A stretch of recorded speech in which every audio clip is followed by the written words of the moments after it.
Hello everyone! It's me again. And of course, syempre, Chef Harold na naman po. At magluluto naman para sa inyo. At for today's video ay gagawa tayo ng Filipino food naman ang gagawin natin. Kaya for today's video ay gagawa tayo ng bangus belly paksiw sa bata. Kaya ano pang hintayin natin? Narito po mga ingredients sa ating gagawing bangus belly paksiw sa gata.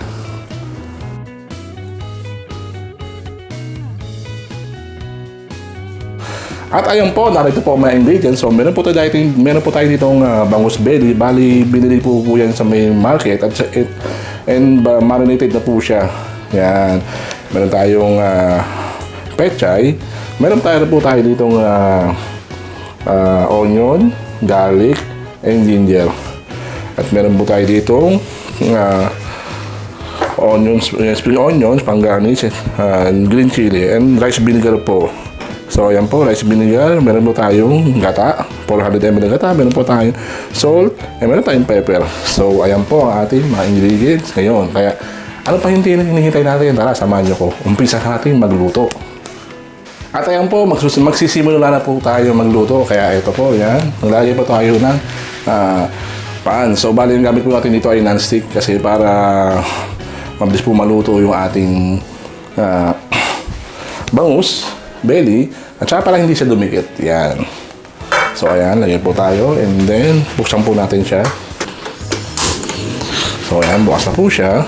Yan. And then, lagyan lang po tayo dito ng mantika. So, ayan. Maglalagay lang po tayo ng mantika. Painitin lang po natin ang ating mantika. Ayan po, ito po ang ating, meron po tayo maglalagay po tayo ng flour para hindi po masyadong matilam si ating mantika. Yan. Yan. Coat lang po natin ng flour ang ating bangus belly, bawat isa, bago natin siya i-fry. So, ayan. So, ayan. Last batch. So, ayan. Coat natin siya ng flour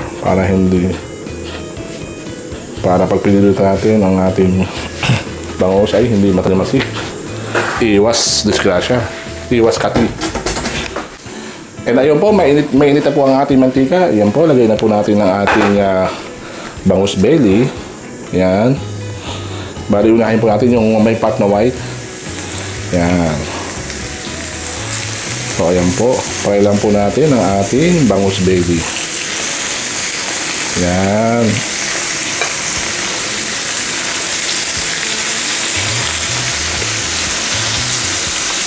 Ayan, pwede naman, kung kasya naman po ang ating bangus belly, pwede naman natin siyang ilagay lahat. So, ayan, okay na po siya. Fry lang po natin ang ating bangus belly until maging golden brown ang ating bangus belly. Bali, side to side po natin siyang ipapry until maging brown. Ayan. At ayan po, golden brown na po ang ating side ng ating bangus. So, ayan po, golden brown na siya. Bali na po natin siya lahat. Yan. Paray na po natin yung ating yung kabila ng bangus. So, ayan, no. Yan. So, ayan, okay na siya. Paray lang po natin siya. Yan, mga 1 to 2 minutes. Okay na po yan. At ayan po, okay na po. Bali, golden brown na po ang ating side. So, yan. Kunin na po natin siya. Lagay po natin sa isang lagayan, sa isang plate po. Lagyan po siya. Yan. And then, set aside po muna natin siya. At ayan po, na-prito na po natin ang ating bangus belly. Ang susunod po naman po natin gagawin na ito. Gigisa naman tayo ng sibuyas. So, ayan, lagay po natin ang ating pan. Buksan po natin siya. Ayan. Buksan po natin siya sa mahinang apoy.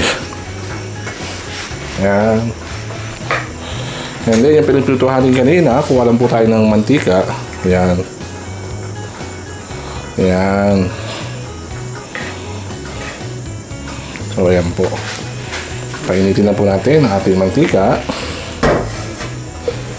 O, ayan, mainit na po siya. So, isa na po natin ang ating sibuyas. Ayan. Tapos sibuyas. Lagyan natin ang ating bawang. Ayan po. Ayan. After bawang ay ilagay natin ang ating luya. Ayan. Ating ginger. Bali, susutoy lang po natin ito hanggang sa lumabas ang aroma ng ating mga sibuyas, bawang at luya. Yan o. Bango. So ayan, lagyan na po natin ang ating coconut milk. So ayan po. Ayan, okay na siya. Lagyan naman po natin ang ating coconut milk. Titimplahan naman na po natin siya ng black pepper.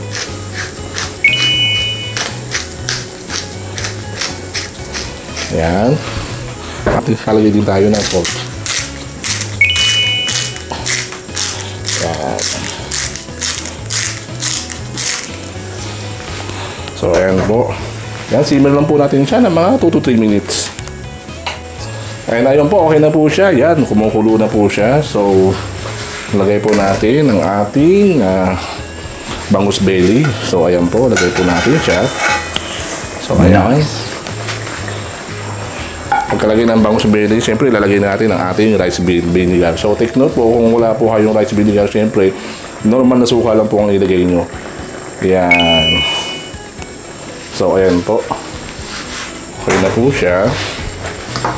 So, hinaan na lang po ang ating apoy. Yan. Nice. Yan. Gawin lang pong low heat ang ating apoy. Tapos, simmer lang po natin siya ng another 1 minute.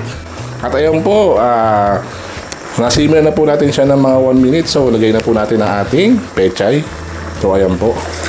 Lagay na po natin ang ating pechay. Yan. So, ayan. Nice. And then, gentle lang po natin ang pag-mix, paghahalo. Yan. Yan, after pechay, lagay na po natin ang ating green chili. So, ayan po. So, ayan.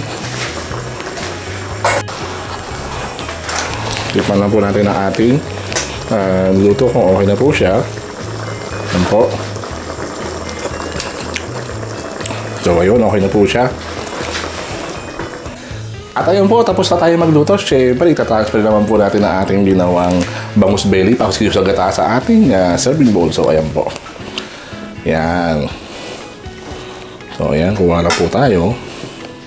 Transfer natin siya sa ating serving bowl. Yan. Yun, no? Nice.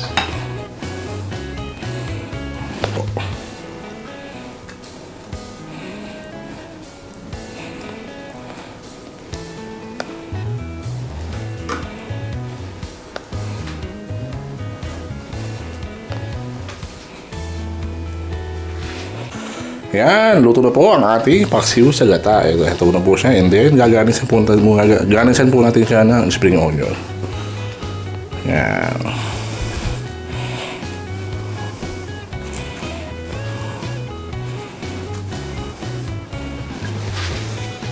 So, ayan. Okay na po. Luto na po ang ating bangus belly paksiw sa gata.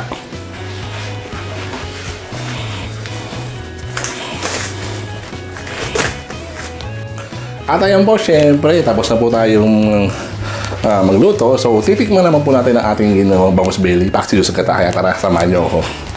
So, ayan po, kuha lang po tayo dito. Ayan, oh. Suwabe, oh. Nice. So, ayan, tikman po natin. So, ayan po, first bite mo natin.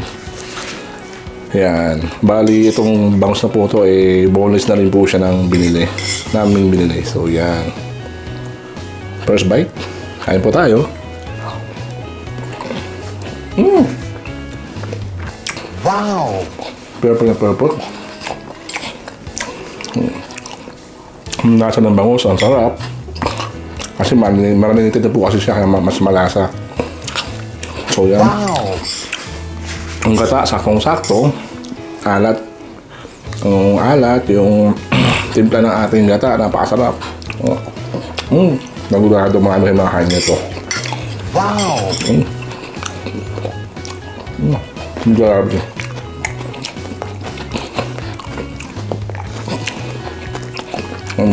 Napakasarap. Third bite na. Wow. Panalo. Try nyo na po ito. Napakasarap.